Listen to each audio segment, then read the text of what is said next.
完璧などありえない。この世界は不完全。だから美しい。もうバカバカバカ。何？俺は海賊王になる。なんて美味しさなの。力を渡した時に言ったことを覚えているかい？食え。違う、そこじゃない。変態。遅い。Hello and welcome to Sakura Society, a podcast that is here to show that anime is far more than just tentacles and catgirls. There's also countless stories of love, loss, laughs, hope, horror, and happiness that are just dying to be found. And I, Brendan White, the Salt and Pepper Senpai, am here to help you find them. Sakura Society is proudly powered by our friends over at Audio Technica and Dash Water. So go upgrade your audio and hydration games today, preferably after you listen to this upcoming banger of an episode. And joining me in the Sakura studio is a dear friend and fellow 90s kid who loves story writing and character design, voice acting, D&D, the occasional game of Magic the Gathering, video games, and all things art, which I can respect 100 million %.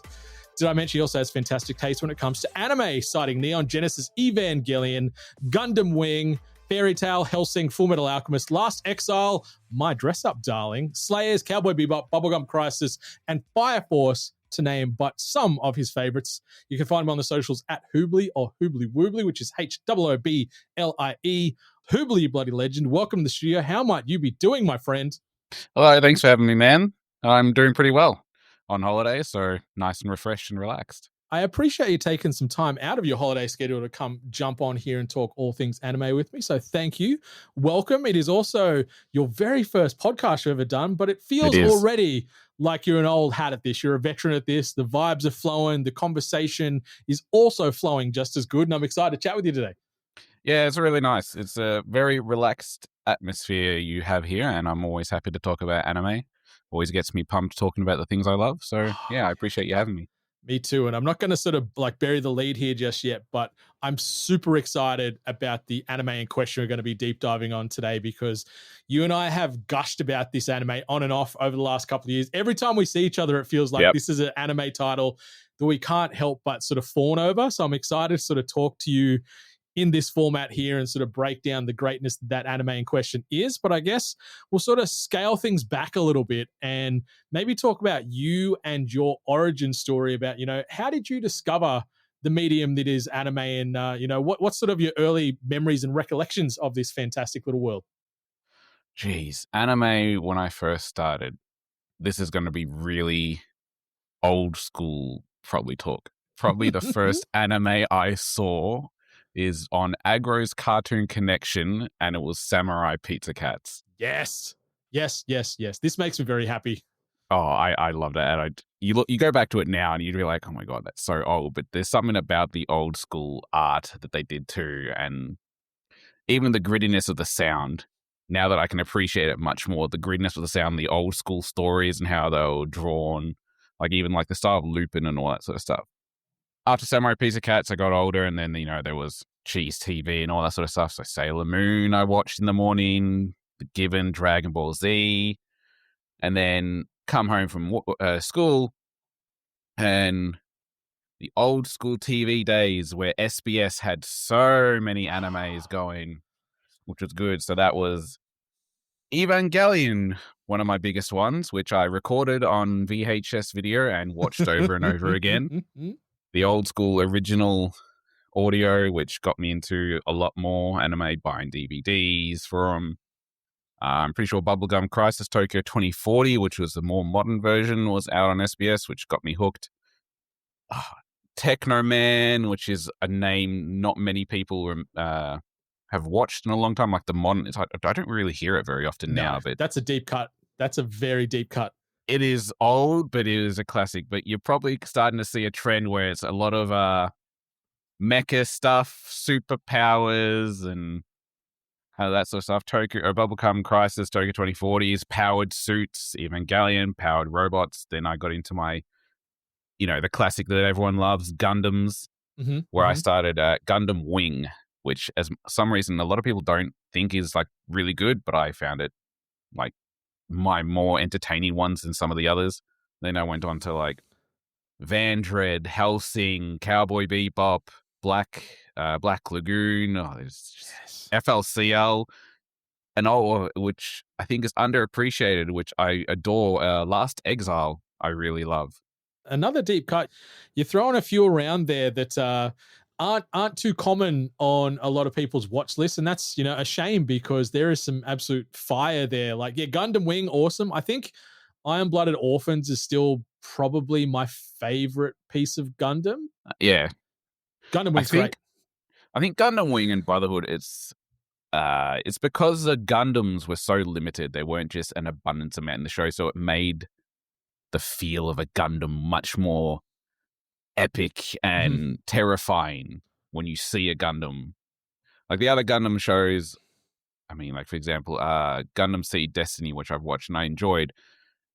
One downside I felt for was it's just a Gundam after a Gundam after a Gundam. Whereas like Gundam Wing, you see Death Scythe come out of nowhere.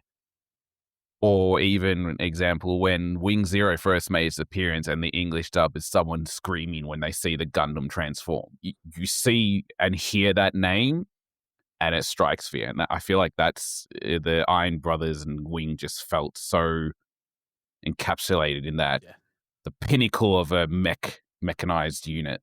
I love in mecha when they can make the mecha itself feel like just this greater being, this monster, this thing that goes like boo in the dark. Like you said, where you only, like, like Jaws did it probably just about the best back in the day, where the shark gets a few minutes screen time, and taking that sort of formula where it's the soundtrack, it's the scream of the person witnessing it for the first time.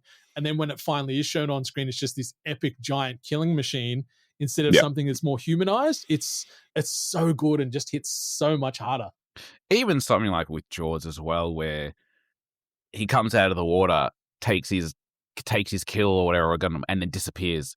And that fear factor of where they've gone, if they're coming back, or if you're safe in their territory is there. Like, do you have to run? Do you have to prepare? Watch your back type of thing. It's just the animes that make it so well. And I'm sure they just take tropes from like Jaws as well. Just that suspense is done so well in a lot of the animes. And that list, like I mentioned, as far as your favorites and then some of the ones that you've just sort of unpacked with us here, like there's a lot of sci-fi, a lot of mecha, a lot of 90s into early 2000s quality there.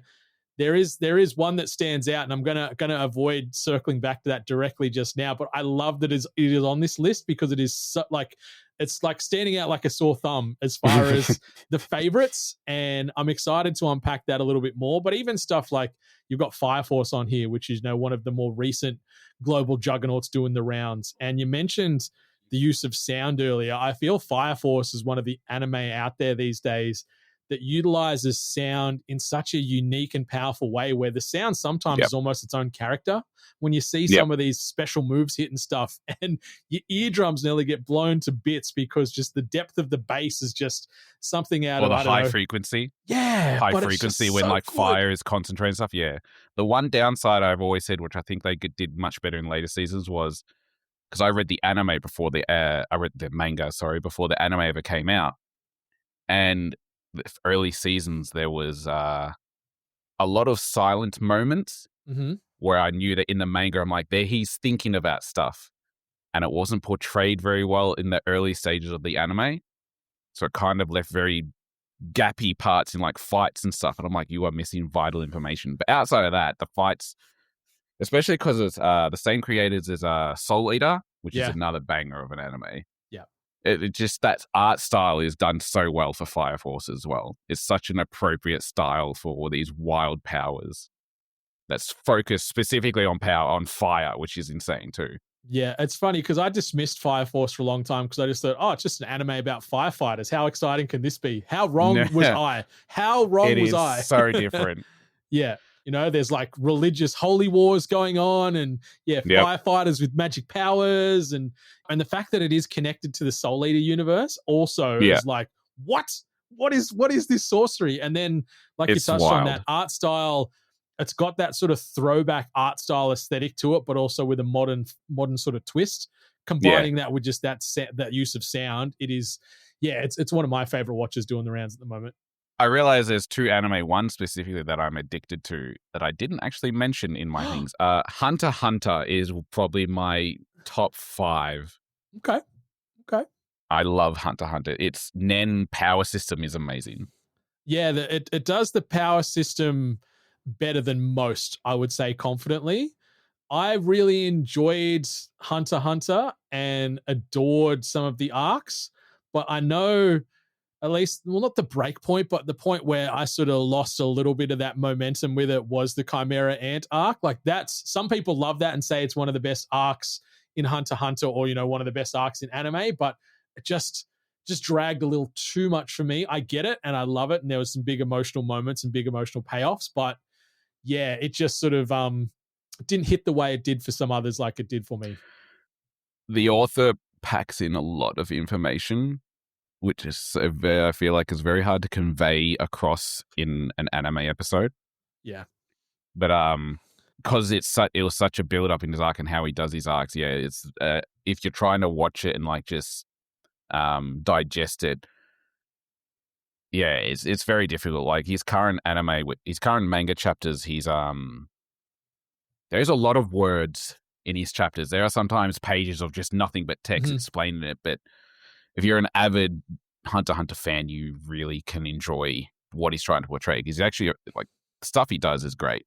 But he's also he's standard manga author writers. He's also very he's not a sick, but he's got a lot of health issues, which does impede his progress in making it. Yeah. But yeah, definitely that. And One Punch Man is the other one, which I forgot to mention. And season 3 airs in like a week or so because we are recording on the 7th of October. You haven't? What? No, because it was on like Crunchyroll or something, and then because the license changed, it went somewhere else. I never got to finish watching it. Oh, okay. Yeah, I couldn't tell you where it is based in Australia as far as if we've got local licensing for season 2 of One Punch Man at the moment, or if it's the same as Overlords. I want to watch Overlord, and I can get season 2, 3 onwards in Crunchyroll, but season 1 is somewhere else, and I can't find it, and I can't really jump into season 2. Sometimes you just got to sail the 7 seas, which is a little painful, but yeah, the joys of local licensing impacting viewership and things like that. But you know what?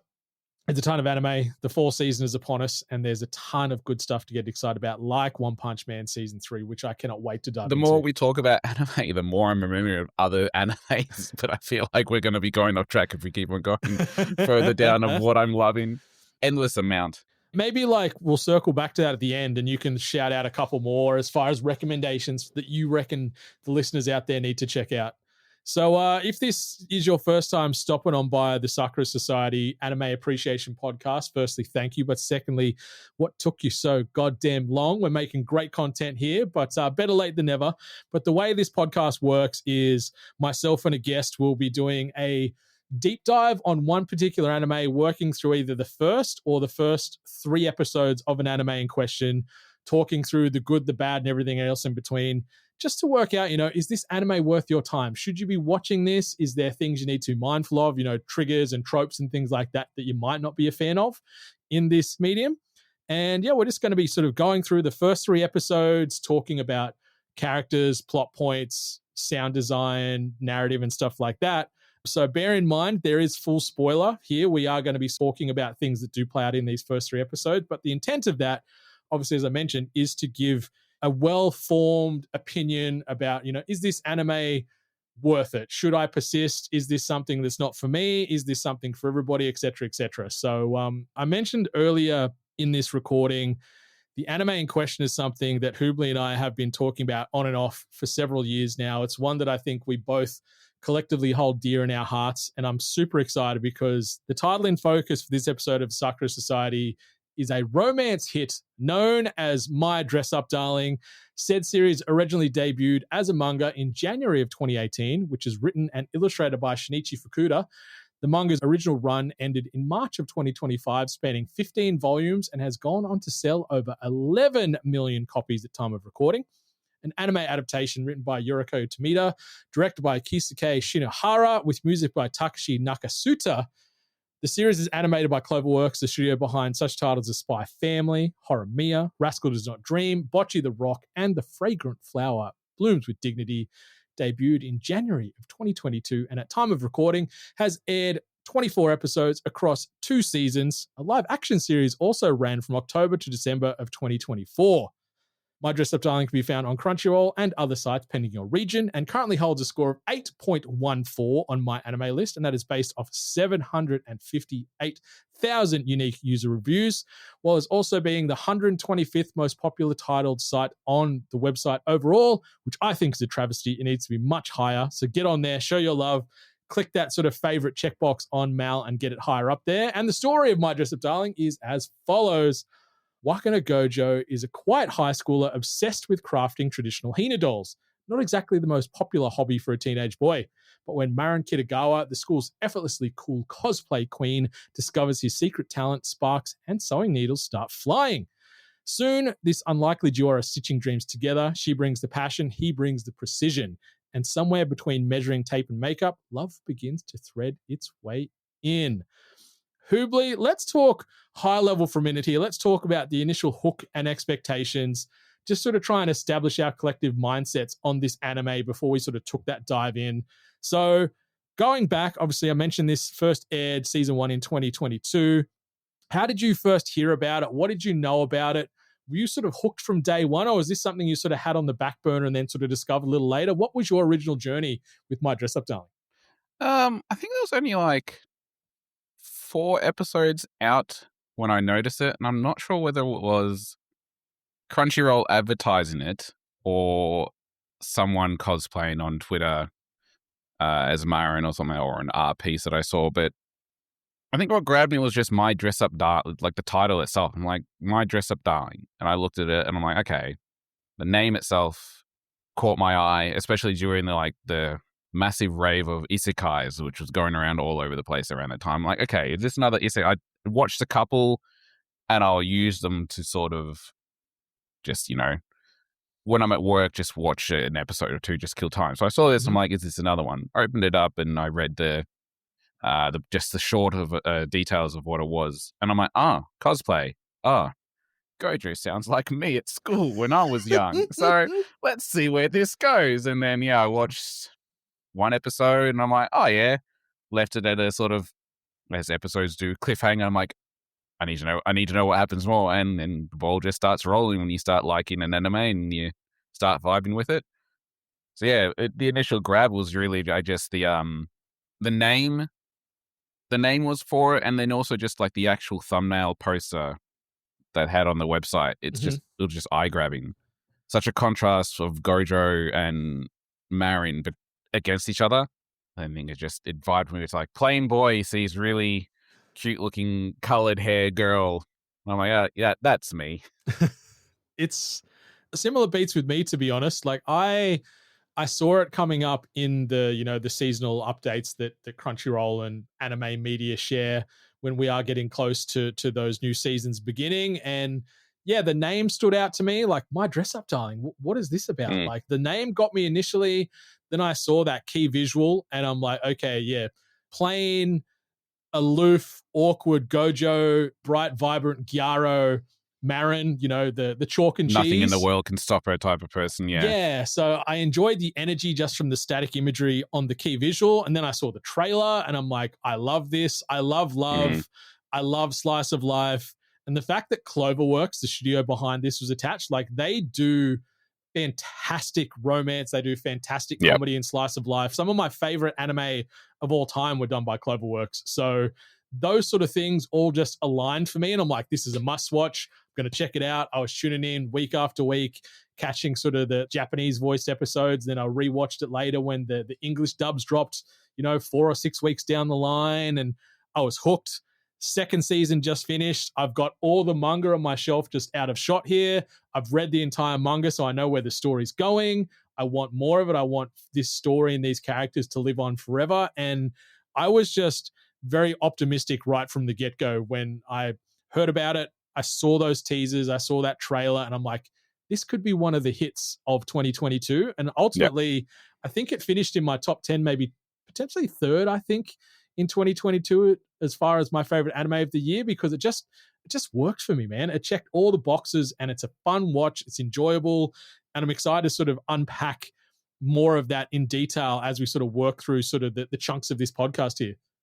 The amount of times I would finish an episode or midway through episodes and just realize I'm smiling like from ear to ear, like just they mesh, Clover mesh, it's Cloverworks, you said? Cloverworks, yeah. Cloverworks just has the ability to sort of like mesh scenes together or seamlessly transition from like one style of emotion to another, which it will be like what we're talking about, let's say like at the end of episode 1, they just can transition between so much different styles and mesh the sound and music together with it really well, which always made me laugh. And then the intro is like season 2 intro, the amount of times at work when I was on my own just listening to the intro song, bopping my head and dancing around because nobody's watching.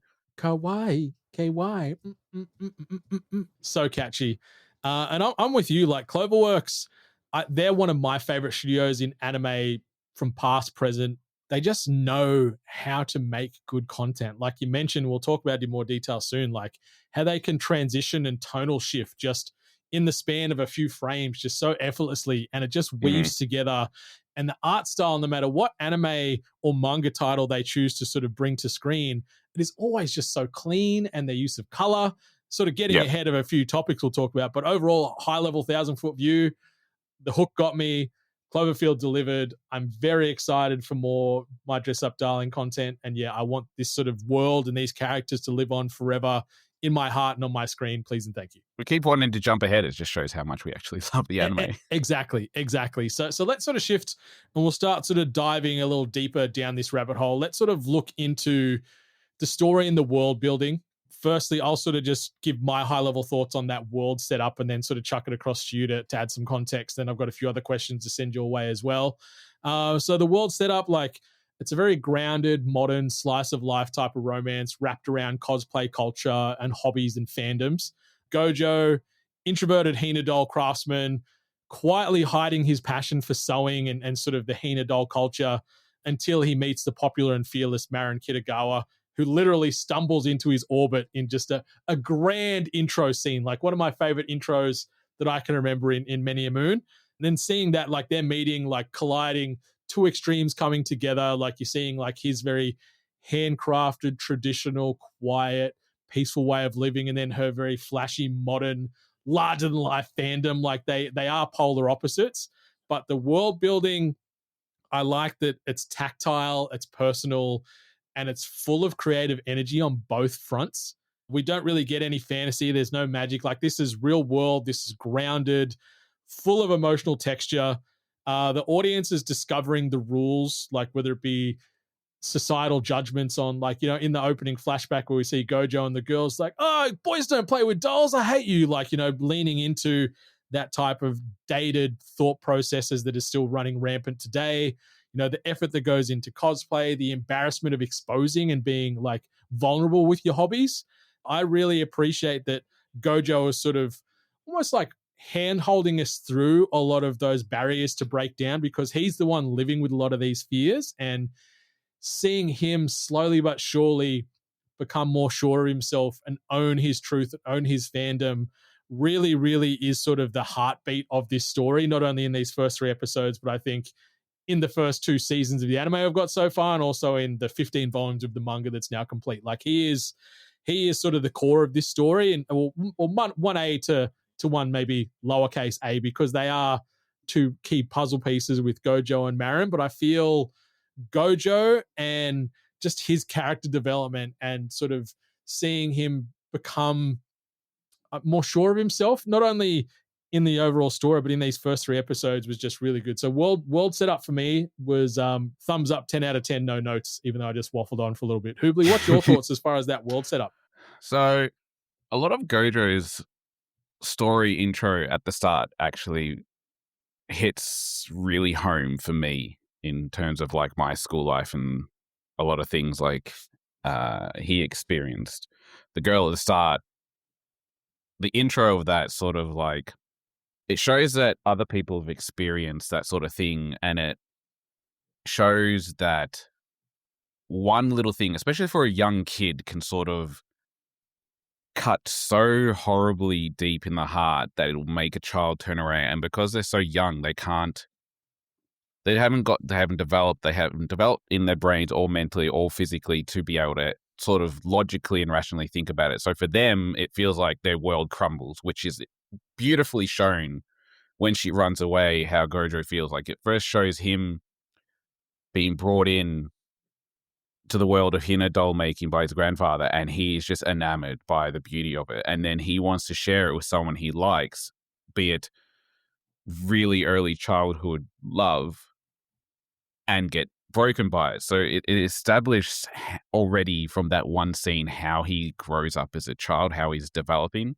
So when it goes into his first day of high school, or even him waking up and sort of, as the human brain does, reliving the bad memories, it does show a lighter side before he gets to school of how his family is, which is really wholesome and really loving. So it shows that the sort of hook for him is he comes in, the story starts as he's coming in, has his trauma already as a child, feels alone, but he's still got a loving family. So a lot of people can relate to that.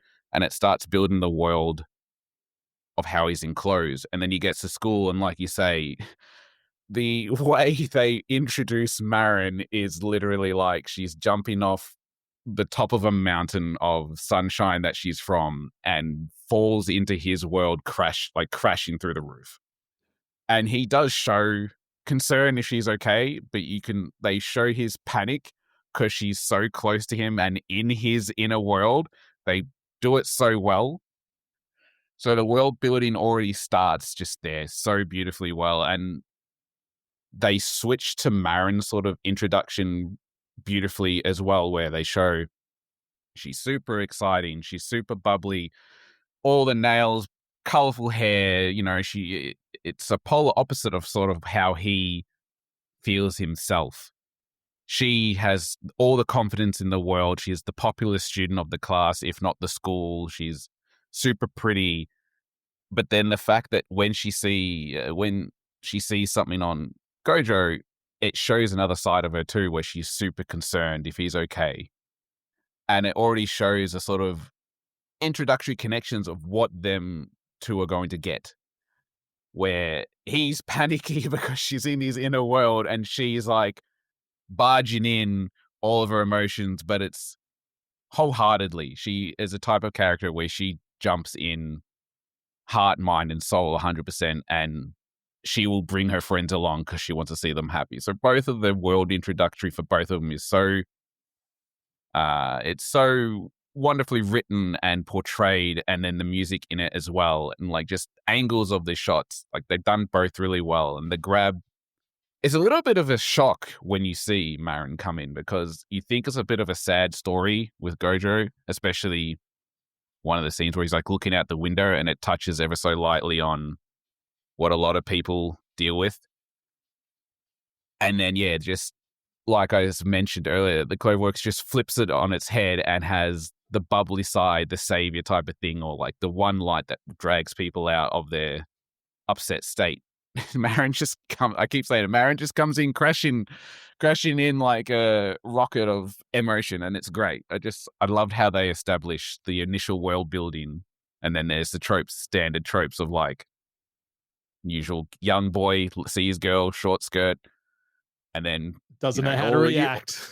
Yeah, it's all the little things where like you think it's an anime where it's like, oh, it's just fan service sort of stuff, but then it's things you can relate to because you're like, oh, yeah, I did that as a kid. That, yeah, you start getting those feelings when you're around that age. Like, it just, they don't push it. They just do little inklings of it, which is really nice. Yeah, and we'll talk more on the fan service and some of those tropes down the line. But I do appreciate that exactly what you said just then at the end, where, it's relatable because we're all in these situations. We're all young, warm-blooded teenagers dealing with some of these situations, and life does get a bit cheeky. It does get a little naughty and unpredictable, and it leans into that in this anime and in this manga, but not to the point of being detrimental to the characters and the source material. And I love that. It reminds you that they're still teenagers. Yeah, that's it. Like, life is messy, life is a bit crazy, and seeing the stark contrast in those opening scenes where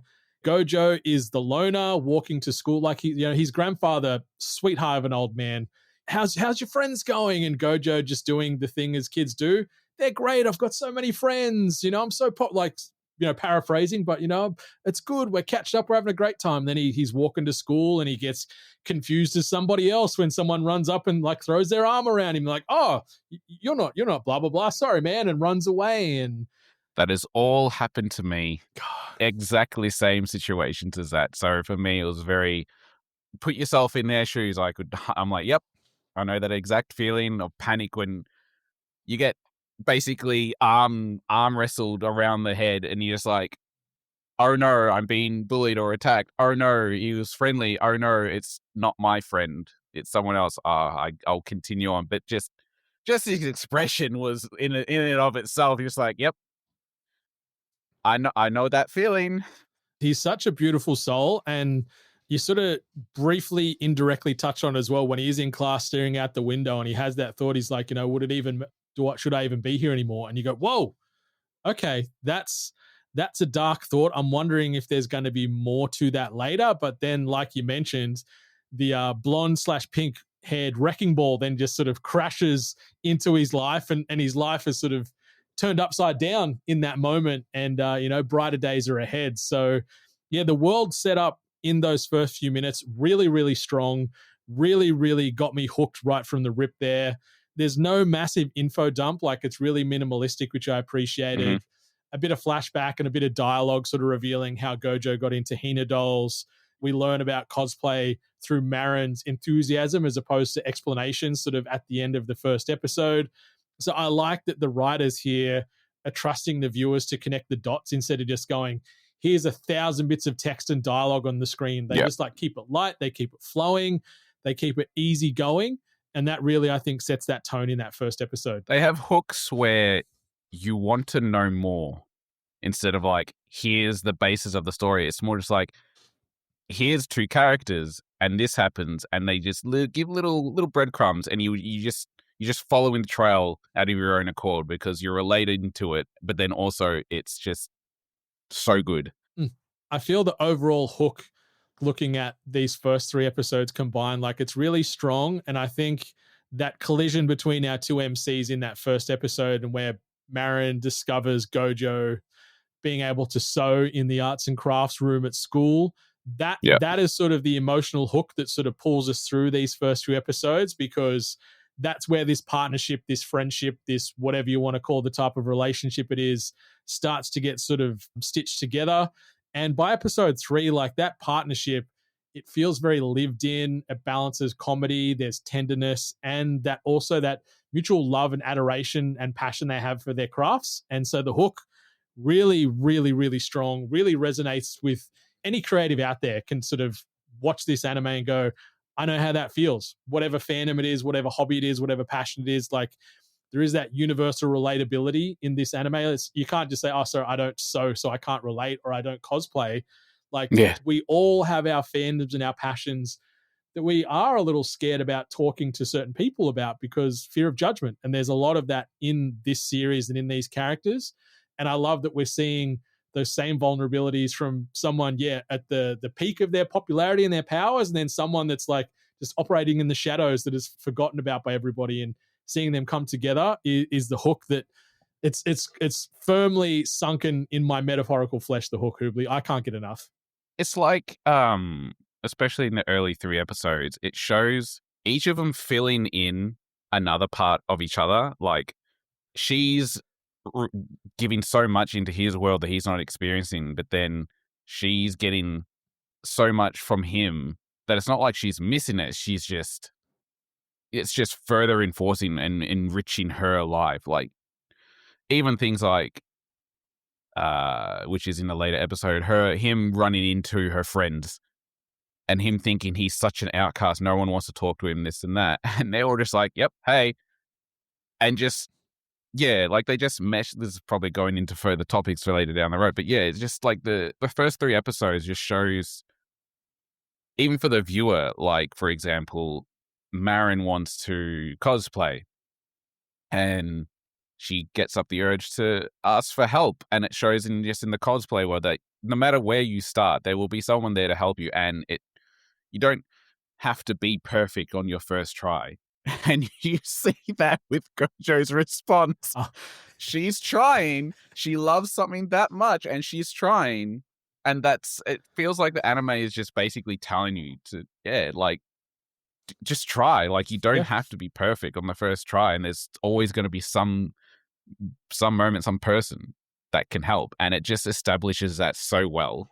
I agree. Like, life is messy. We both know that. Yeah. We know people that know that. Anyone that doesn't know that is silly and has not lived a second of their life, I feel, because nothing is really perfect. If it is, it's not perfect for too long. Like, everything's got a rough edge. Content creation, life, love, friendship, family, all that stuff. Like, it is never perfect, is never by the book, but just take a chance, embrace it for what it is and what it's not. And I think that's the best lesson that you take away from these first 3 episodes and this series as a whole, because it's all about having a go. You should never be afraid to ask for help. There's someone out there experiencing these same things as you, or they might have some knowledge and skill set to lend to what you're trying to do to help out. Like, have a crack. Don't be afraid to sort of hold the hand out for some assistance, and just live your life.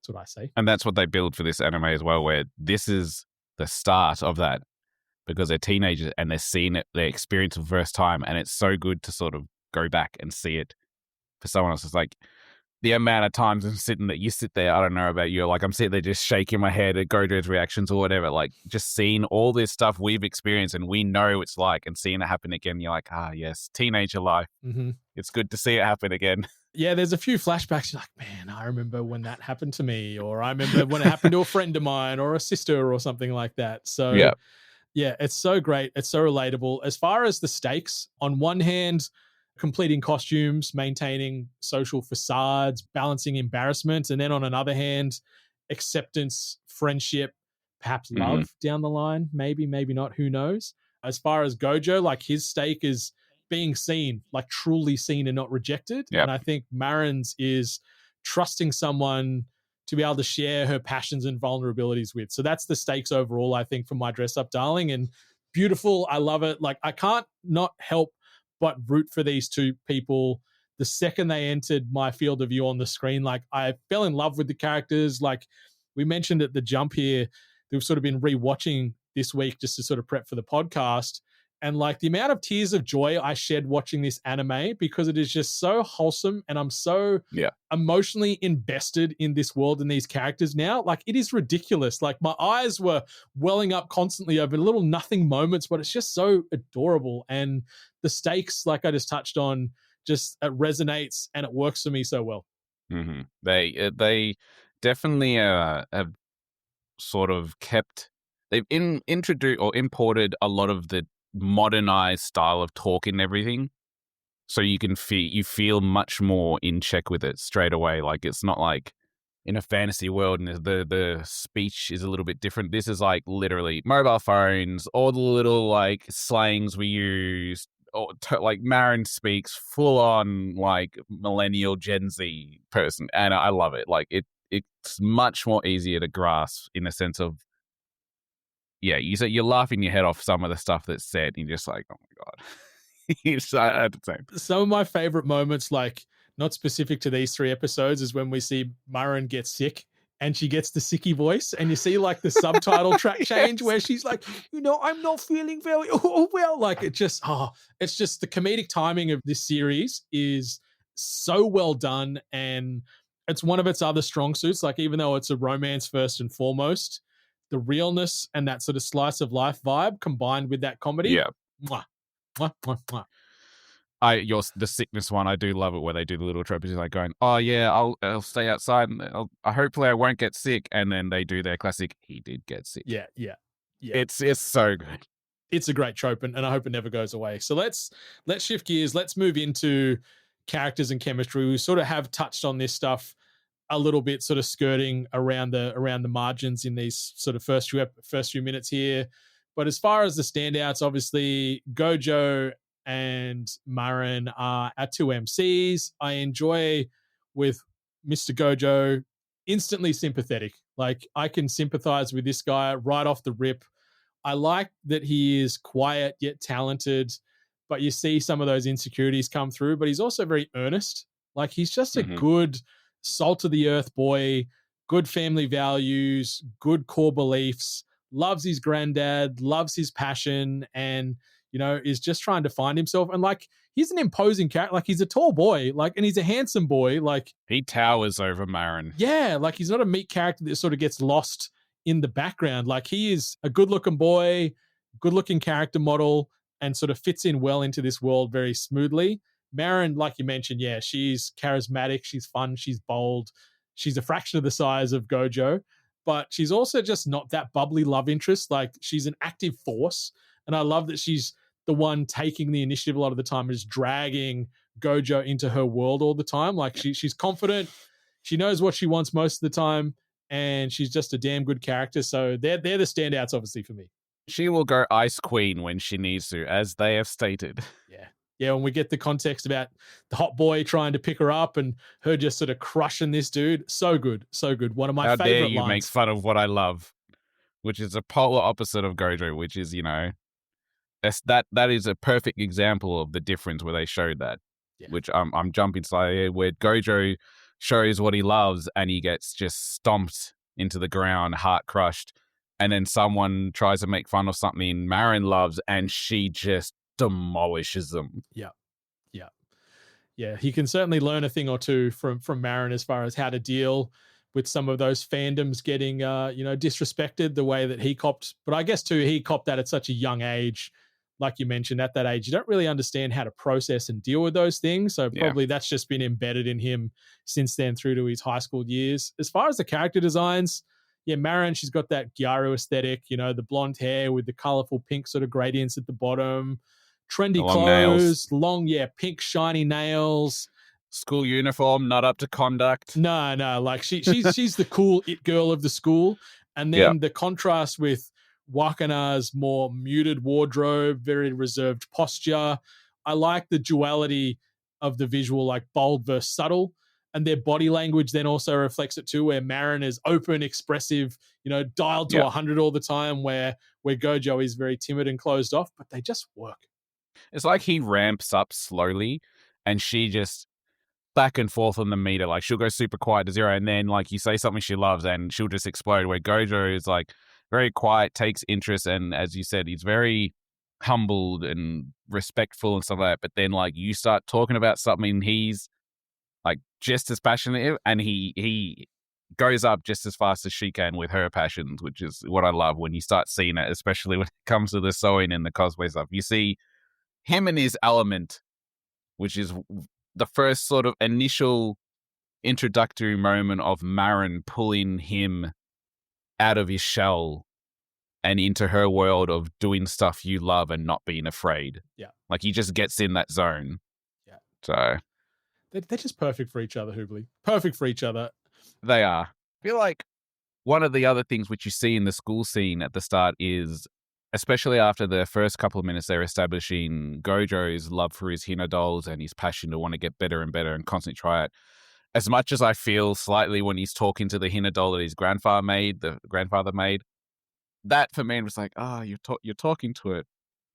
But I've done that too, so it's cringed, but I've experienced it as well. But the fact that he's in the school after, like, Marin checks on him and talks to him for a little bit, and then goes to the front, and you see her part of her turn to talk about what she's passionate, and it's just night and day.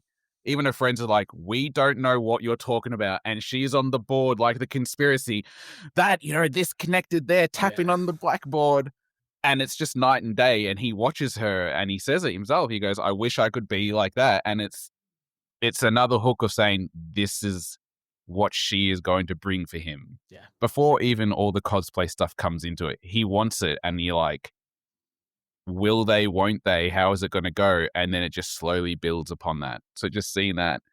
And the same with Marin, where she is such a popular person, and how they've established her, especially in episode 1, it's like she doesn't have flaws. She's seen as she doesn't have flaws. She's what Gojou would love to see in himself in terms of confidence. But then you see later on in the episode that she has flaws just like him. The difference is she's sort of able to switch back and forth and grasp it a bit better than he can, where his anxiety is so overpowering.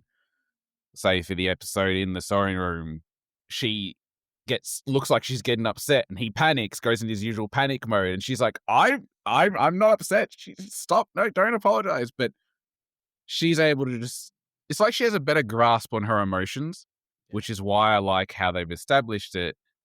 She's given a bit to him and he's given a bit to her in terms of actual character development, them growing up as a person, not just, oh, this is the character development in the show. It feels like them as a teenager growing up, they're both giving each other their experiences to develop as a person themselves, which is what I love. I love that too, man. Like it is so nice to see. And like, yeah, there is moments where you go, man, Marin's the most confident person in the universe, where Gojou is the stark contrast of that, where he has no confidence and wants to just sort of live in the shadows and paint his Hina dolls. And seeing them rub off on each other, and Marin pulls Gojou out of those metaphorical shadows, instills him with some confidence. And I like that scene you mentioned at the end of episode 1 where, yeah, he's in there just gleefully sewing away because the sewing machine broke at home in the doll shop. And then she walks in and he fumbles, nearly drops the Hina doll on the ground, and then sort of is talking to the doll. It's okay. You all right? Did I hurt you? And then he realizes, oh shit, it's happening again. This girl is now going to say, how dare you play with dolls? You're a boy. You shouldn't do this. I hate you. And then run out of the room. Like you could see that sort of flashback playing out in his mind in that moment. But then she's like, oh my God. We've all done the scenes where you play a scenario in your head and they show that in the anime. Like the first initial scene is what he's thinking in his head that she's going to do. And then, yeah, like you said, it continuing on, it flips. Marin just being Marin. Yeah. Yeah. She's the best. She's the best. And I think what I love, especially established in these first 3 episodes when it comes to the chemistry, like equal parts awkward and heart melting for me, like seeing Gojou's nervousness clash and combine with that unfiltered energy and joy that Marin has is just like on-screen magic. And then you sort of see in episode 2 when Marin's asking for the cosplay specifications and the sizing and stuff. And then in episode 2, and then in episode 3, sort of where you mentioned where Gojou meets some of Marin's friends. And so you're starting to see that bond begin to crack open and develop further. And even though they are from 2 different orbits, they're getting drawn together through these shared passions, and that chemistry, it's just so good. It's so good. Like straight away in that first episode, I'm like, I remember when I watched it the first time, I'm like, I love these 2. I will die for these 2. They better end up together. Otherwise, I'm going to be pissed, because it just got me right off the get-go. It's like Noah, how you pronounce her name? Noah Sugaya. Her laid-back, flamboyant best friend, the one with the lollipop. It's the moment you see Gojou just panicking by other people, especially girls, in his inner personal space world. And they're just like, hi. Even one of Marin's other friends, she's like, oh, yeah, I forgot the exact words, but she's like, we don't usually talk to you or, interact with you. We see you there, but, there's never a connection. They're just chill. Just, hey, how you doing? It's the same. And then there's, I think it's the second episode where it treads upon his sort of anxiety now that she's well entrenched in his own world and he's fine with it, but he starts feeling the same anxiety, I think. And it is episode 2, I believe, where he overhears other students going, hey, are they dating? And they're not being vindictive or any like venom in their words. They're just school gossip. It's just school gossip. But for him, he's panicking because he thinks from his previous childhood trauma and anxiety, oh, they're talking about me. I don't want them to think that it might be rude or imposed on Marin. So he panics and does what all boys with anxiety does. I'm going to completely ignore her. Yeah, that's not going to go well with Marin, as we all see. Boys are so dumb sometimes, aren't they, Hoobly? We are 100% dumb. But that's what I love about it, where he finally, standard anime trope, I'm hiding around the corner. And she confronts him. Same as when she first crashes into his world, she ambushes him in his own world again and is blunt. And it's what he needed too. Why are you hiding from me? Yeah. And you can see the chemistry already with him, where he like, even if it's not conscious thought to him, he's already unconsciously sort of, wouldn't say trusting her, but relaxed with her, where he actively tell her why, and he feels okay to tell her. And then when she's okay with it, you can see his like shoulder, even though it's just in drawing, but you can see and feel what you would do as well, where it's just the shoulder drops, the relaxation, the tension flows out of him because he's like, I'm panicking for no reason. And she's just does what she does best and just drowns you in happiness and positive vibes. You're sad? No, you're not. And pull you out of it, which is why they're so well done together. And I love just the to and from.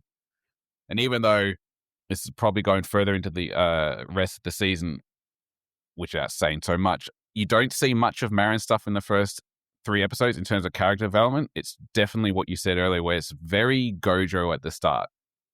It's him, it's his world sort of thing, and you're seeing it from his sort of experiences. While Marin is part of the show, he is sort of the spotlight at that point in time.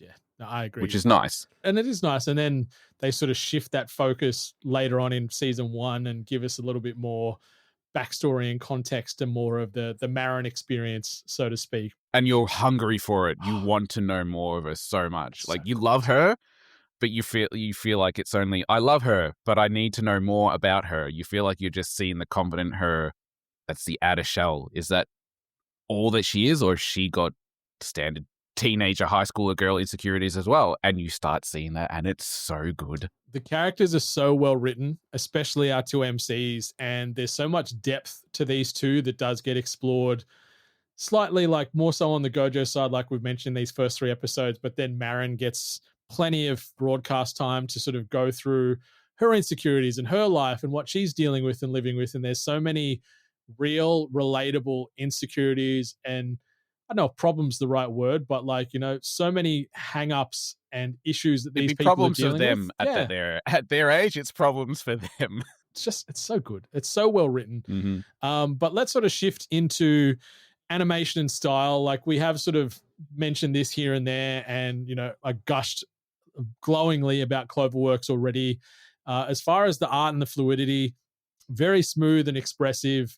It's not action heavy, but the facial expressions and those small movements, the hand sewing, the posture shifts, like you mentioned, Hubli, a second ago, are animated so carefully and just so purposefully, which I really appreciate. And then seeing the close-ups on things like the materials, the threads, the textures, really make the craft feel very tactile and real, which I really, really, really, really loved watching this, because it's not only funny and heartfelt and wholesome and cute as shit, but it is gorgeously drawn, and seeing these hobbies come to life. And you look at it and go, that looks just like real life. That looks like stuff that I've seen my mum do on a sewing machine, or my friends do, or something on television. Like, it is so good. And the art and the fluidity, I think, double thumbs up for me. I have one of those old sewing machines somewhere in my garage. It's so good. I feel like because there's not a lot of like standard big old action stuff, they can put so much more effort into situations that is meaningful for the anime.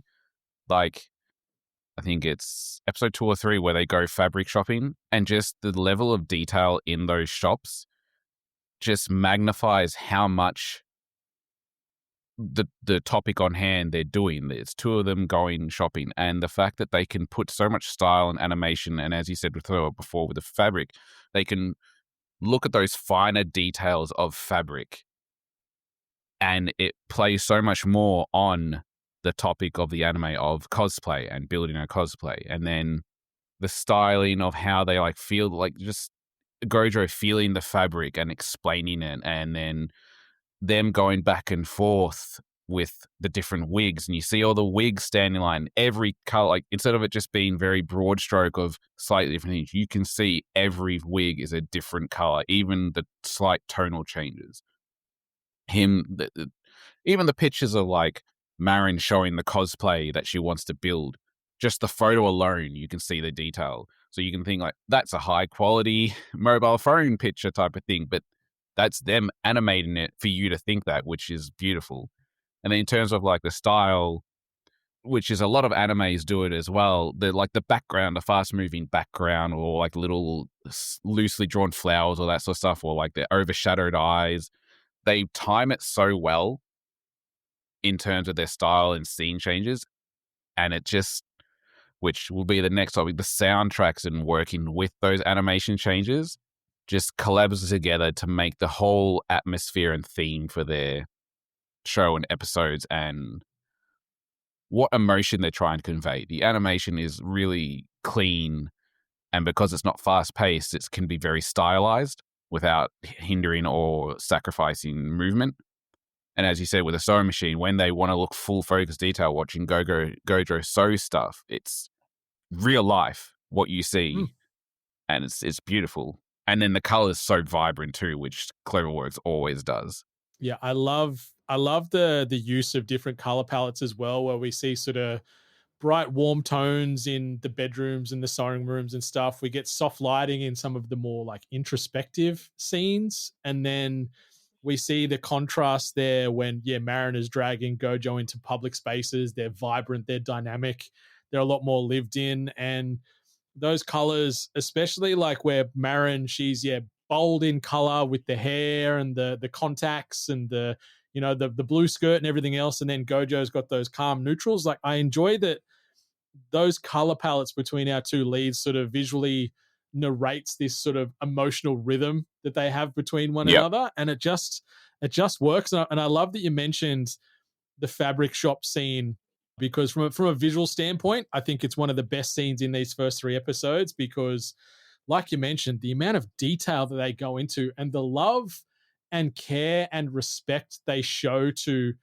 crafts and cosplay and dress up and wigs and textures and fabrics and all that. Like, it's not just there as sort of window dressing. Like, there's so much adoration shown. And even like with the manga, you get a couple of sort of pages here with the journey as far as what Shinichi Fukuda did when she was writing this.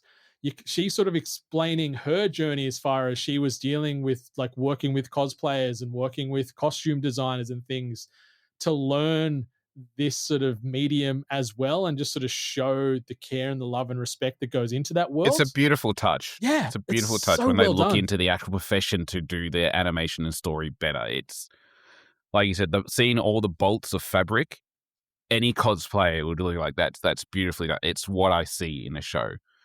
And then the same with the different styles of color saturation, where you're saying the Hina dolls, all of them are super vibrant, and the lighting, how they do the lighting for like the scenes, the store's nice and brightly lit. You can feel it's brightly lit and full of vibrancy. And then you see the Hina dolls, and it's a much more brighter but gold spotlight on these beautifully drawn and detailed dolls, and how they design those scenes is exactly how you feel. These are high-end Hina dolls, beautifully made, handcrafted, like pedestal what they're supposed to be. It's so every time they aim for these specific scenes, it's done perfectly well in terms of animation, colors, lighting, and then angles and everything. They nail it nearly every time to get how you want to feel and how you would feel in real life when you see it.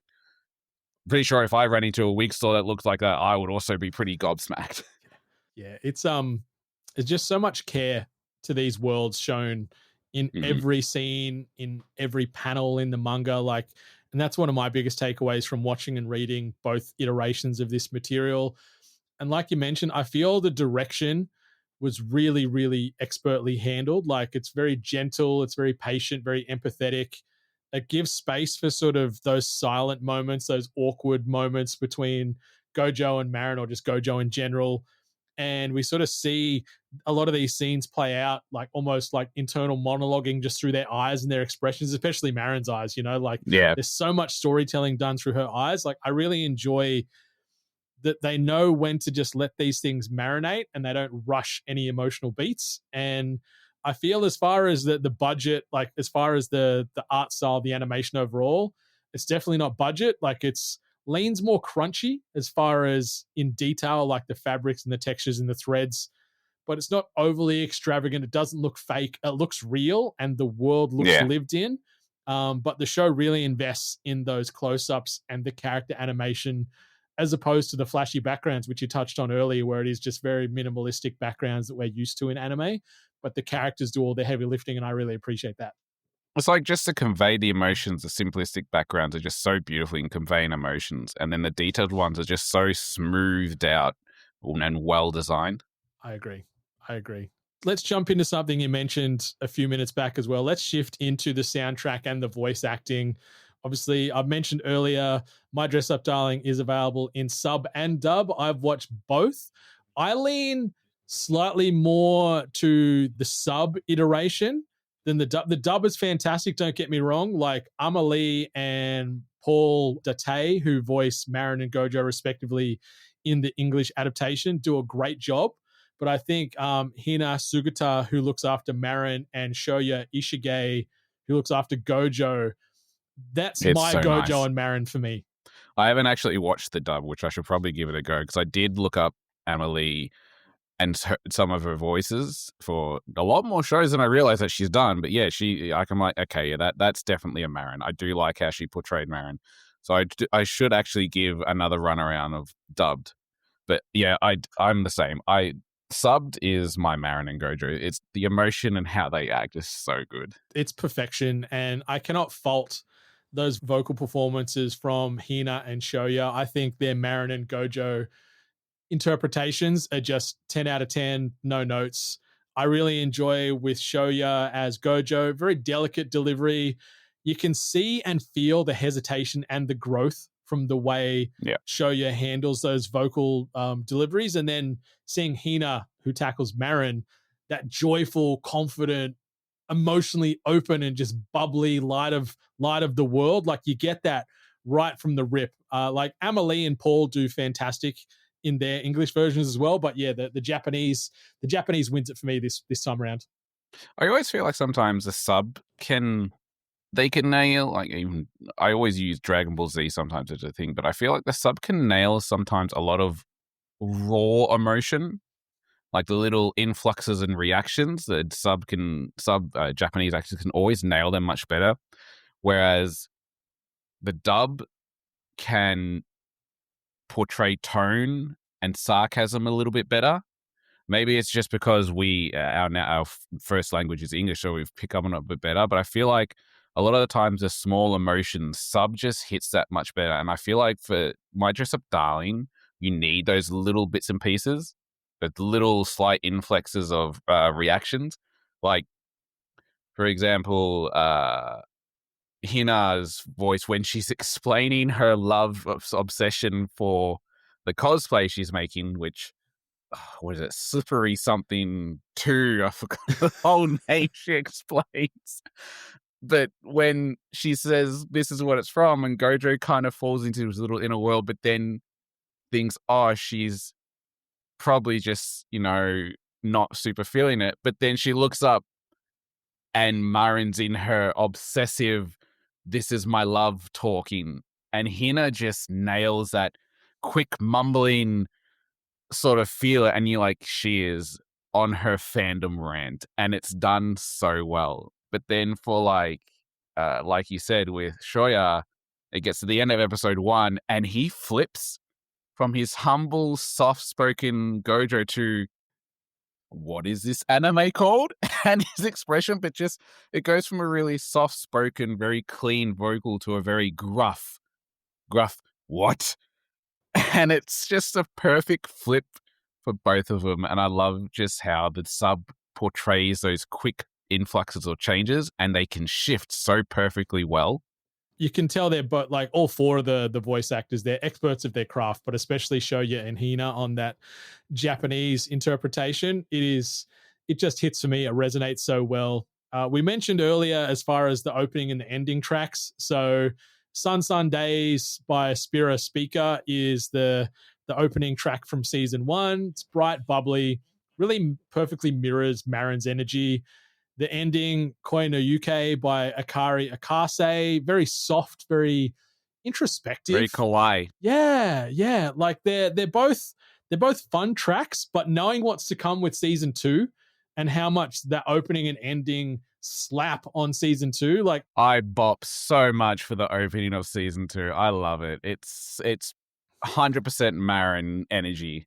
both of them. The ending is like, they're both phenomenal. But I wrote, like, as far as in my notes here, I'm like, you know, the OP and the ending, they're fun little bops, but season 1 walked so season 2 could run, because those tracks in season 2, very true, bangers. 2 of my favorite of the year, hands down, irrespective of genre.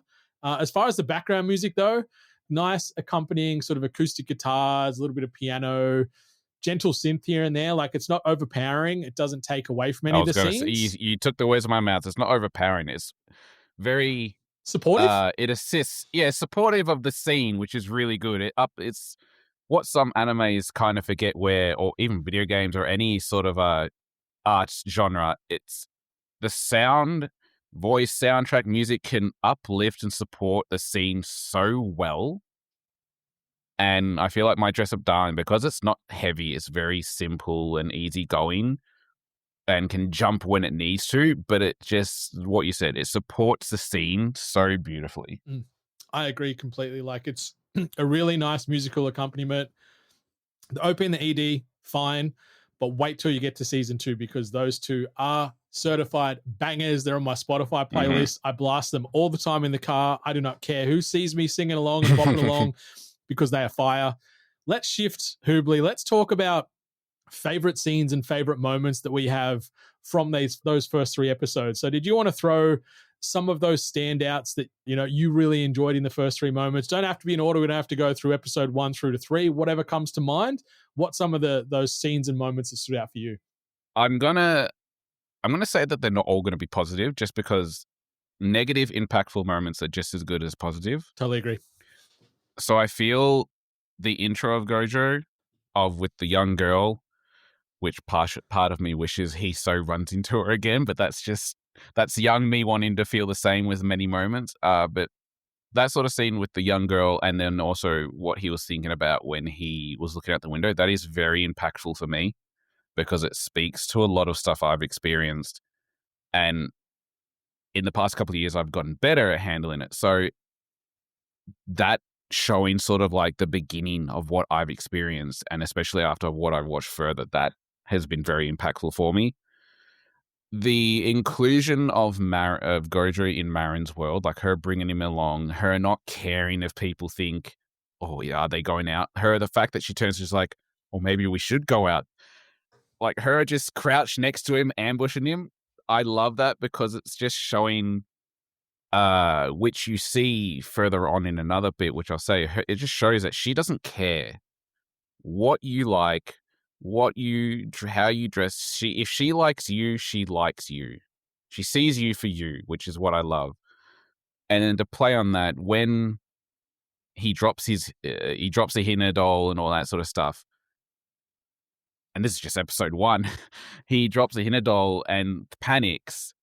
I've had that experience, and the fact that she again shows that she doesn't care. She sees she sees your love for your hobby and your, I wouldn't say obsession, your passion for something. She sees that and respects it and appreciates you for loving something as much as she loves it. She can see it, and she's so loving for it. She's got such a big heart, and I think before I throw it back to you, like, because it ties directly into this line, but it's one of my favorite lines in this entire series, and it happens in episode 1 where, she's giving context about talking with this hot guy and he's gorgeous and whatever else, but then he starts making fun of the plushies on her handbag. And when she just says making fun of things that people like is so not hot, I'm just like, you know what? They are words to live by. They 100%. Are words to live by. And it just speaks so much about her character and how she embraces who she is. She loves her fandoms. If you're not on board, you can get out, like, I love that she is so stoic in that. She is a bit of a nerdy girl at heart and loves cosplay and loves video games and manga and whatever else. And she owns that truth. And even though she was talking to the hottest boy in the world, nerd. She just says, get the fuck out, mate. Like, I'm not standing for this. Get out of here. And that line, though, making fun of things that people like is not hot. Words to live by. I kind of want to get it tattooed on me somewhere. It's so good. I think there's a scene we actually both missed as well. It's when Gojou is packing up the school classroom, and it shows another side of him, which is an anxiety trait, people pleasing. Those guys weren't using him per se on purpose, but they were, and he's doing it just to be nice, to, for lack of a better word, which he mentions a lot, to be useful. And she comes in again, another sort of like, less so wrecking ball, but she comes in, walks into his world and tells him, like, she's helping, and then she tells him, she goes, you shouldn't do that. Like, you need to, for lack of a better word, have a backbone. But she says it in a way where it's kind to him, like she's not being harsh to him, but it's also such a punch in the face for him, which is really good, and it's what he needs. But how she delivers it is so soft. It's stern, but it's respectful. It's basically like a friend coming up to you going, oi, like, stop. I love you, mate, but you're being dumb, which is really good, which everyone gets, even in adult. It's great. Like, having friends like that is a gem. Like, having a friend who can stop you no matter how much they love you is really good to have. And like, so I've most of my highlights have been basically just from episode 1, but that's just how much impact the show has in just one episode. It's just so many things you can just grab onto and be like, I feel that, I agree. Yeah, you're right. And it can lift you up or just touch your heart, and again, it's just episode 1.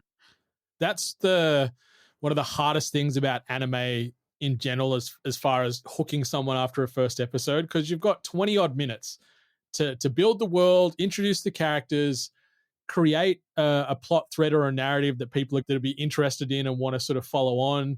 And there's a lot to get done in 20 minutes, but this is one of the strongest first episodes in anime that I can remember in many years, because it introduces those characters, it gives us the stakes, it sets the scene, lets us understand a bit about the world, a bit about these two MCs, gives us just enough of a bit of bait to sort of keep us swimming along for episode 2 and 3, because it just does it so well. And this first episode, like you mentioned, as far as your favorite scenes you're mentioning are based predominantly from the first episode, it's because it's so strong. Like you mentioned, seeing that Hinadol flashback, like that heartbreak scene disguised as a memory almost, I really enjoyed with that scene in a way where it does spotlight and gives us a chance to sort of unpack gender norms and identity in that scene as well. And that's something nice and fresh and uncommon in a lot of romance and slice of life. Like, they are usually pretty happy-go-lucky. We do get a bit of that sometimes, don't get me wrong. It's becoming more and more common nowadays. But you think back 5-10 years ago, things like that in anime or even just in media in general are not a common occurrence. So it's nice, and it's done in a really tasteful and respectful and raw and honest way, which I really, really enjoy. Seeing Gojou alone in the shop painting these Hinadols, just happiest little fella in the world. I think that's like a perfect opener just to sort of show like that craftsmanship is almost like a metaphor for self-worth. Like, he puts so much pride and energy and effort into these dolls, and then, into cosplays and things like that. You can sort of see that Gojou values himself based off his hands and the tools and the creative skill set that he has. And he feels like that's probably the sum of all his parts. But over time, that is just a small piece of what makes Gojou, which I love. That intro, to Marin, the grand introduction where she literally, trips and falls right into Gojou's life. Phenomenal. I even like rewatching it today. I'm like, man, if only like she fell into his arms or something. But I'm like, is that too on the nose then? Because she falls, I think that would have been a bit too on the nose. And she smashes her head on his deck. Like, she smashes herself hard. She would have so fractured her skull. Yeah. I was worried. But that's all glossed over. No trip to the nurse's off or anything. She's just a tough little cookie. But I enjoy that it just shows Marin's ability, no matter what she does, that she can just instantly steal that spotlight. She's got the confidence, she's got the chaos, she's got the heart in spades. Like, sort of shifting into some of the other episodes and favorite scenes from those episodes. Like, Marin revealing her cosplay dream. I like that she's nervous and honest about her love for these characters. Like, she's so confident in just about everything she does, but seeing her vulnerability meet her passion in those scenes with Gojou, thumbs up from me. The notebook scene where Marin's flipping through the references while Gojou's just internalizing all this panic, comedy gold. Like, I was genuinely laughing out loud seeing sort of the introvert and the extrovert just come together in that moment, and also see that chemistry sort of riff. Getting Marin's measurements, I thought, peak awkwardness, seeing Gojou trying to stay professional while he's struggling, a young teenage boy. She's such a tease. Oh, yeah. But she's completely unfazed. Until she gets to the nipple part, she's like, "Oh no, was it the inseam or whatever?" Yeah. But I like how he smashes his head just as much, so you can make a sort of connection where like he's now in her world and he smashes his head, sort of thing. Like he's now in the cosplay thing. The other thing I love, which is definitely boys, definitely teenager. Yeah, I guess he's at that age, says the grandfather. And he's looking, I'm just like, oh, it looks so bad. He's taking notes too. Oh no. It's so great. So that's what it looks like from the back. Oh God, just the phrasing. Yeah. Bless his aloofness, and his awkwardness. It's so great. And seeing in episode 3, like that fabric shopping trip that we talked about, awesome, especially when they go through that lingerie aisle and Gojou is just in sheer terror, where Marin's just totally chill. She's just cruising, la, la, la, la. But like, you see that awkward energy really dialed up in that scene. But also that, and then obviously the measurement scene from earlier, it just shows just how comfortable she is in her own skin, which I think is, something we all strive to sort of get to, that don't always achieve that. So, hat tip to Marin for, majority of the time in this world, being comfortable in who she is and how she looks. The sort of the she trusts me moment that Gojou has when he's working on the costume and he realizes that Marin really believes in his craft. I thought that was a really strong emotional highlight. Like, it was quiet but really rewarding for me, sort of respecting the connection and the adoration over like just force feeding a romance into early. I like that the romance is a little bit of a slow burn in this first season.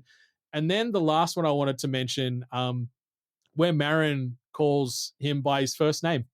I just thought that was a really small, simple beat, but huge intimacy jump, because, it's just a real heart melter when you get that formality taken away, and it just sort of cements them as potentially having something special there, like going from surname to first name. All of a sudden you're like, oh, it's a subtle tell, but like it really got me. And I think I wanted to ask you a question here, Hoobly. Like, what moment made you fall for Marin or Gojou, or just their relationship? What was the first moment that comes to mind for you where you're like, I'm in, let's go.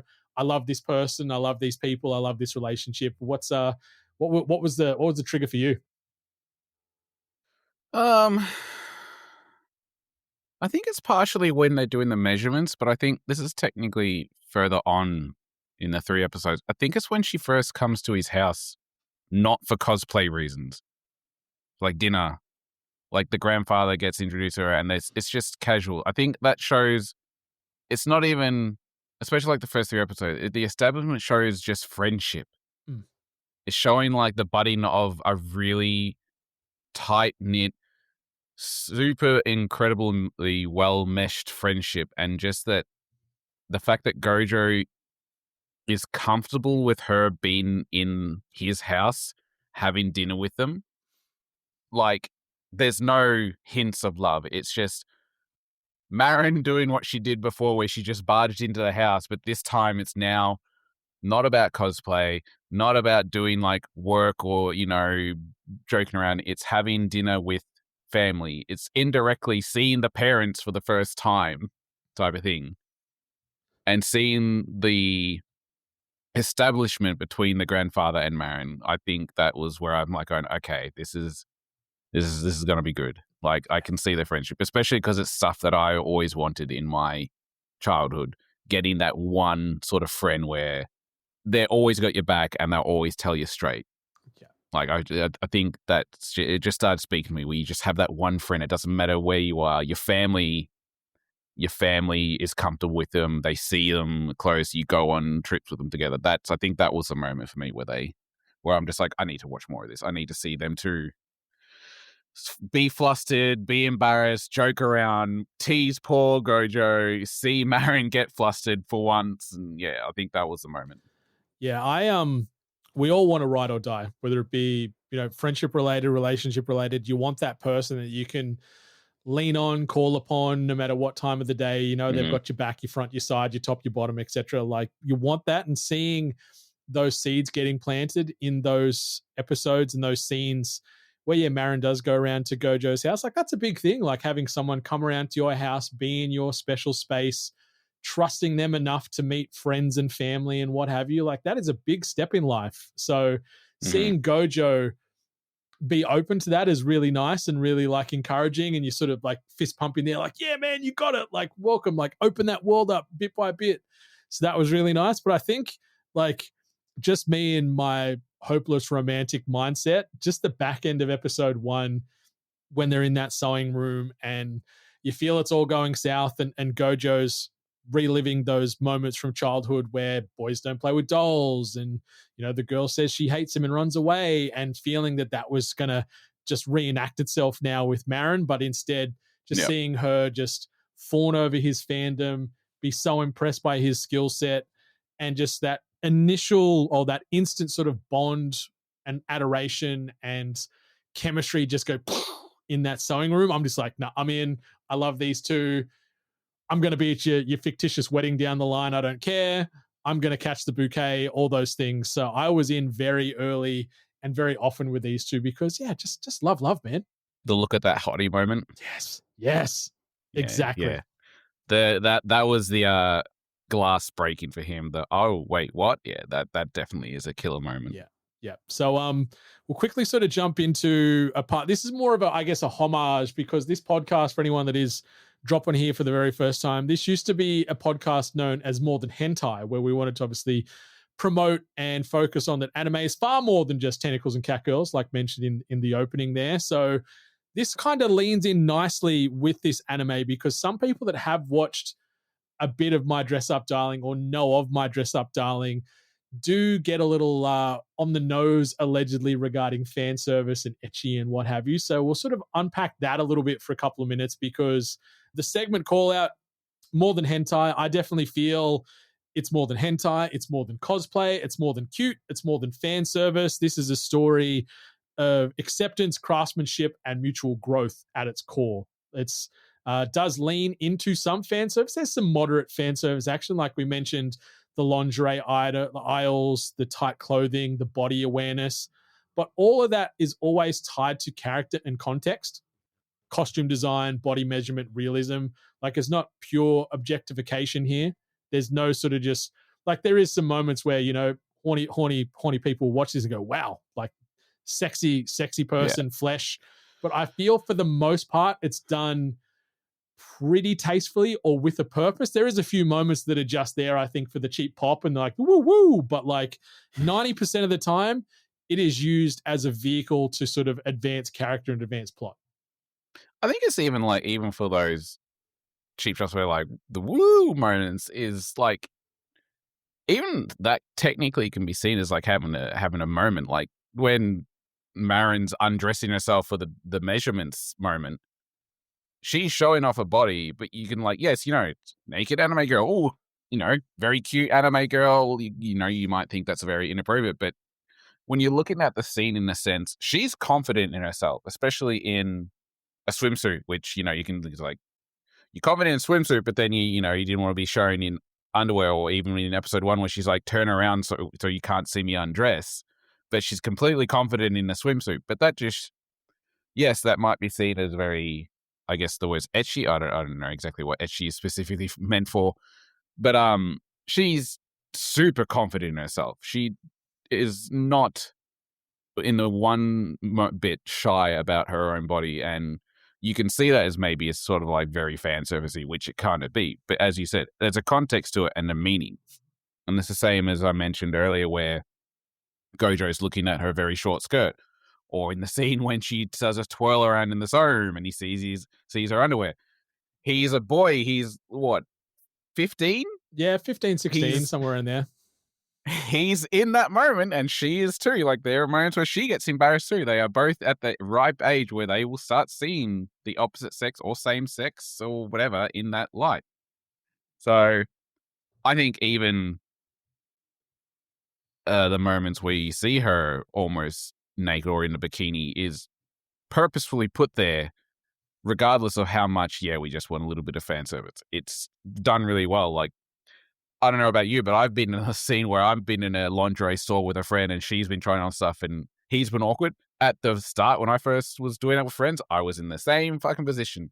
Now, I do not care. The amount of times I've gone in there and had a lot of chats with sales girls there, said, I'm buying something for a friend. And all the women just like, oh, it's really nice of you. So many guys would be so scared to come in the store and do that. I'm like, I like that stuff. She likes that stuff. I want to treat my friend. And seeing him be nervous shows exactly where so many of us stood off. Oh, 100%. Like, it feels like those stores are forbidden, especially as like a young white man going into those stores with a friend or a partner in the late teens, early 20s and whatever else. I'm like, I shouldn't be here. Where do I look? Do I just look at the sky? Do I look at my shoes? Like, I feel naughty seeing all these like mannequins with lingerie on. Be a good boy, hands behind your back, don't touch anything. Exactly. So I was completely relatable with Gojou in those moments. And yeah, I do appreciate, again, with the writing and the direction, like, it does play with tropes a little bit. Like, yes, it's a romance, but I do enjoy that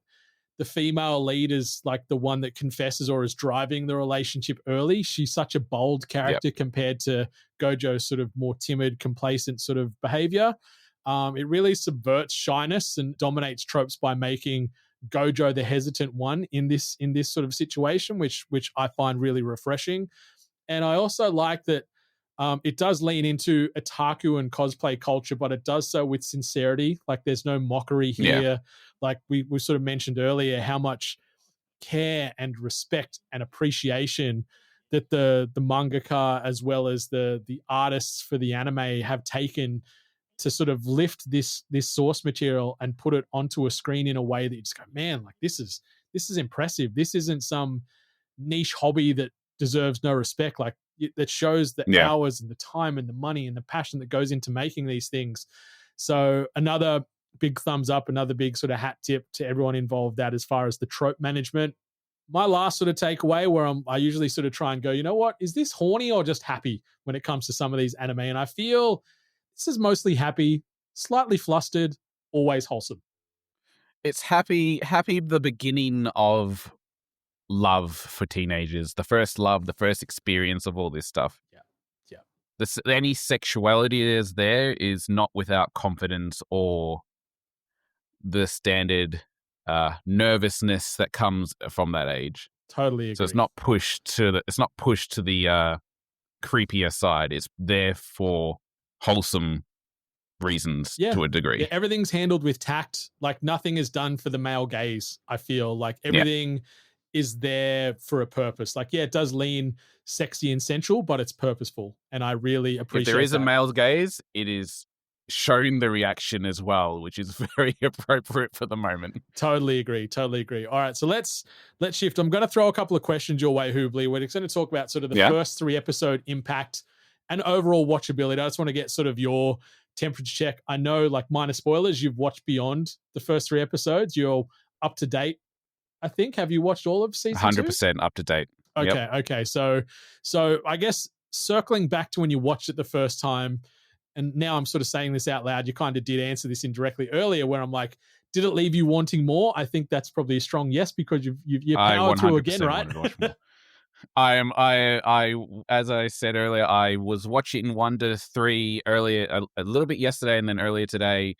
No, actually, I watched 3 yesterday, 1 to 3 yesterday, and then I was standard. I love this show, and now I'm up to episode 6, even though I only needed to watch the first 3 to get a bit of a recap. No, I'm just going to watch the whole thing again. Yeah, I think I'm going to watch the whole thing again too. Like, once we get off this potty, I'm going to jump right back in and keep working my way through season 1 into season 2 again. As far as that initial hook, how would you rate it? Have you got a way, like, I've sort of written it down as an instant watch as far as the hook. And I wrote like one smile from Marin, you're done for. Like I saw that big cheesy, great big sort of bright grin, and then the reddish pinky contacted eyes. I'm like, I'm in. I love you. Whatever you need, I'll get it for you yesterday. Your wish is my command. But I'm also just in for the vibes, in for the wholesomeness of this anime.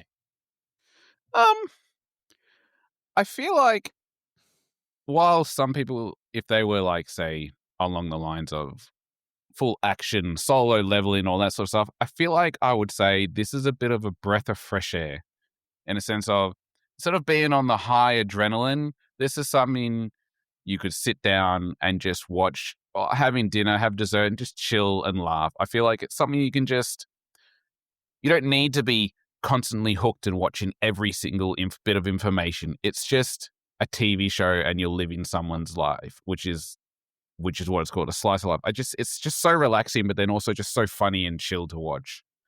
So I'd probably be the same as we do. The moment the podcast finishes, I'll probably have a couple of episodes banked up for when I go to bed and relax. But yeah, it's just with the Marin smile too. Like it's just the energy is contagious. So it start off as a breath of fresh air, and then you get into the characters, and that energy is just there. You want to see Gojou in his field making the cosplays, and you want to just see Marin's energy, like in episode 3 when Mama got paid.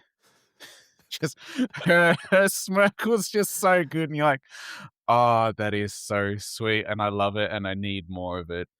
They're just the perfect odd couple that just work, and I love them both independently, but I also love them collectively as a unit. And on the cosplay front, like the characters that she ends up becoming throughout this first season as well, like they're such great, unique cosplays. And I do appreciate as well something that My Dress Up Darling does is give us time with these characters that they're about to embody. Like they explain where they're from, whether it be from an anime, a video game and stuff. Like again, the production from Cloverworks, where they even like make fake video game scenes for certain characters. Yeah, it's so good. It's so good. And like some of those characters in those worlds, I want to play that game, or I want to watch that anime or read that manga that they're talking about, because it sounds amazing. The 2 from season 2 is insane.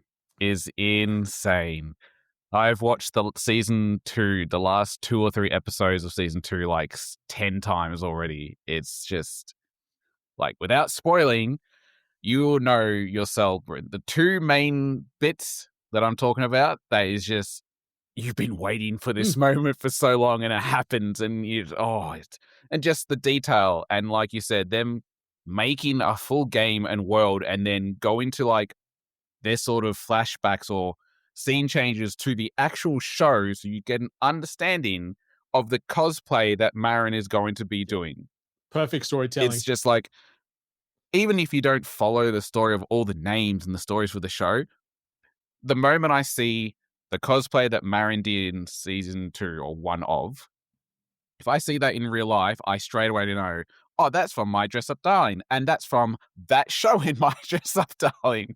And then you see Marin's room and all her games and stuff like it's done very well. You don't feel overwhelmed, like you said earlier in the podcast. You don't feel overwhelmed with this information, even when they're establishing in-universe shows to do in-universe stuff. Yeah. You'd never feel overwhelmed with it. No, it's just so perfectly paced, and the world building is done at such an expert level that, like you just said, Hubli, you never feel overwhelmed, but you also never feel like you're getting your hand held. I love that they respect the viewer's time and intelligence and go, what, you know what? As long as you're paying attention enough, you will understand what's happening, where these characters are from, what this story's about, where the plot could go. Like it is just, again, like as the kids say, I think out in the streets these days, they say it's cinema. You know, it is definitely cinema, and absolute cinema. Exactly. Yeah. Put those hands in the air for the audio-based listeners right now. But if you are still on the fence about My Dress Up Darling, the most common compared anime on my anime list are as follows. Smile Down the Runway, Horimiya, Don't Toy With Me, Miss Nagatoro, Love is Hard for Otaku, and Komi Can't Communicate. I have watched all 5 of those and confirmed there is definitely some sort of synergistic elements and crossover there where you would watch that and feel comfortable in My Dress Up Darling and vice versa. But regardless, if you haven't watched any of those 5, just go watch My Dress Up Darling. It is so heckin' good. But Hoobly, I'm going to throw one last question at you here, but we wanted to sort of add a little bit of dramatic pause to it. So as the last cherry blossoms begin to fall in the studio, so too, Hoobly, shall our parting words. But before you do, please know that this segment is presented by our friends over at Ice Tea Aesthetics, where anime meets streetwear. Use code Sakura Society 5, that is the number 5 at the end there, at checkout to save yourself some dollars on your order. Hoobly, what are your final closing thoughts or things you want to shout out in relation to My Dress Up Darling here on the podcast?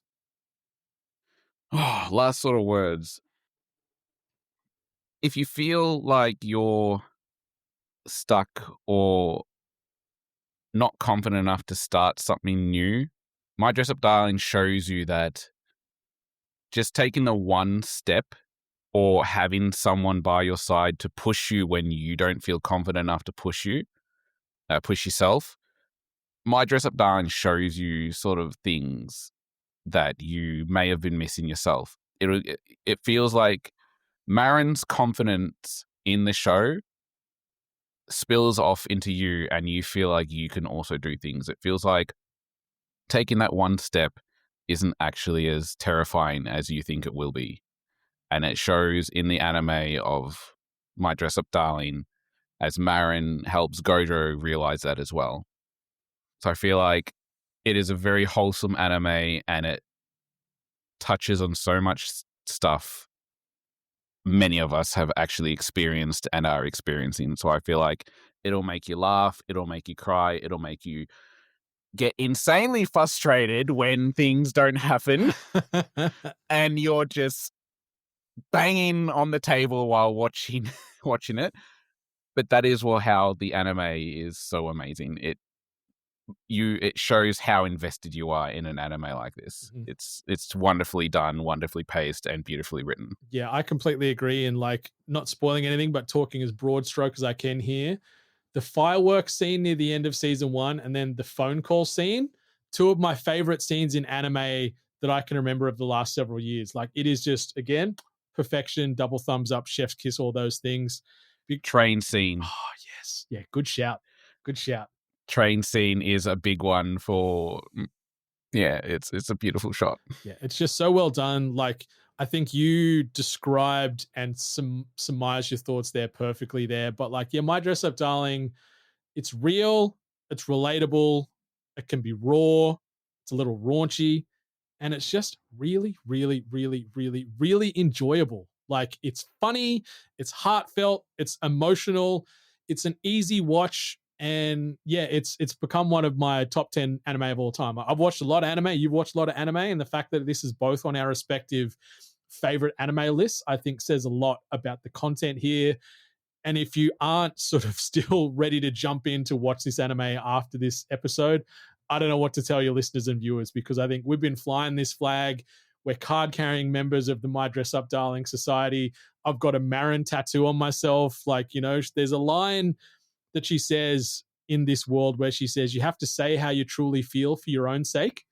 And that line just continues to resonate with me in all things. And even though she's a little wild, free, cutie patootie Gyaro, she's got so much knowledge and just ideals in her head that are just relatable, and just hear it and you go, holy shit, are you like a sexy Buddha? Like, what is going on here? Where are these lines coming from? Yeah, I can't get enough of Marin, and I can't get enough of Gojou as well. Like, they're a perfect couple. This is a perfect anime. Watch it. You can watch it with your partner, with your friends. You can watch it with your family. You can watch it with your pets. You can watch it solo. Either way, you're going to have a good time because it's that damn good. You are going to be bopping to all the songs too. Oh my God. Yeah, that intro, like the opening and the ending in season 2, man, they are bangers. But Hoobly, thank you so much for stopping on by and taking some time out of your holiday schedule to riff My Dress Up Darling with me for nearly 2 hours. Thank you for having me. Yeah, it was good. We just love it so much. We just kept on going, which is Goes to show how good the anime is. I definitely enjoyed being here. It was fun to talk about it. Hey, and thank you again for stopping on by. I appreciate you having your first podcast experience with yours truly. It, as I said right at the jump, it does not feel like this is your first time behind a podcast microphone. Maybe there is more podcasting in your future. Who the hell knows? Maybe. Thank you for popping my cherry. Hey, you always remember you first, as they say. But listeners, viewers, Sugoi Squad, be sure to head on over to sakurasociety.co to check out all the content that I'm creating as a whole. We've got some fantastic sort of bite-sized content available over there that I'm doing that I call In Bloom, which is sort of little micro servings of anime news and seasonal anime updates available in both video and audio form. If you can chuck a rating, a review, and a subscription on all the podcast players that you're checking it out on, not only of this podcast, but all the other podcasts you listen to on the regular, it would mean the world to content creators like myself. It takes no time, costs you no money. So pay that good karma forward whenever and however you can. And if you are checking us out on the video content, at More Than Senpai is where you can find all my stuff on Instagram and TikTok. A little like, a little subscribe, a little follow, all those things would mean the world to keep me in those algorithms over there. But again, Hoobly, a big thank you for stopping on by. I appreciate you as always and cannot wait to catch up with you in the flesh this weekend at PAX. Yep, I am excited. Card flinging and hang with friends. Can't want anything else. Exactly. And like I mentioned, follow me on the socials at More Than Senpai. Follow Hoobly at Hoobly on them socials. Our links are in the direct show notes should you just want to click on through and find us that way. But whether your anime be subbed, dubbed, or still yet to come, enjoy yourself and much love to all the gorgeous waifus and husbandos out there. Goodbye.